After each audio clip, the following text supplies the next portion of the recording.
National backward commission ಬೆಂಗಳೂರಿನಲ್ಲಿ ಈ ಪ್ರಕರಣದಲ್ಲಿ ನಾನು ವಕಾಲತ್ತು ವಹಿಸಿ 3 ಬಾರಿ ಅಂದರೆ ದಿನಾಂಕ 12/2/21, 28/12/21, 4/3/22ರಂದು 3 ಬಾರಿ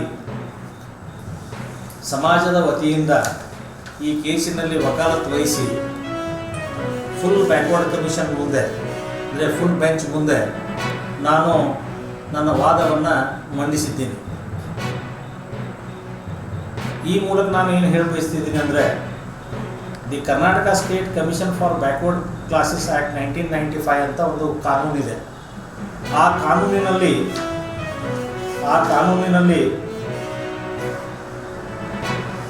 ಸೆಕ್ಷನ್ 9, ಸೆಕ್ಷನ್ 10 ಮತ್ತು ಸೆಕ್ಷನ್ 11 ಇವು ಬಹಳ ಮಹತ್ವದ ಕಲಮಗಳಾಗಿದ್ದಾವೆ. ಈ ಸೆಕ್ಷನ್ 9 ಈ ಫಂಕ್ಷನ್ಸ್ ಆಫ್ ದ ಕಮಿಷನ್ ಅಂತ ಹೇಳ್ತಾರೆ. ಈ ಬ್ಯಾಕ್ವರ್ಡ್ ಕಮಿಷನ್ ಯಾವ್ಯಾವ ಕೆಲಸಗಳನ್ನು ಮಾಡಬಹುದು ಅಂತ ಹೇಳ್ತಾರೆ. ಅದರಲ್ಲಿ ಕ್ಲಿಯರ್ ಆಗಿ ಬರೆದಿದ್ದಾರೆ, the functions of the commission shall be as follows: to examine the request for inclusion of any class of citizens as a backward class in the list and hear the complaints of over inclusion or under inclusion of any backward class in such list and tender such advice to the state government.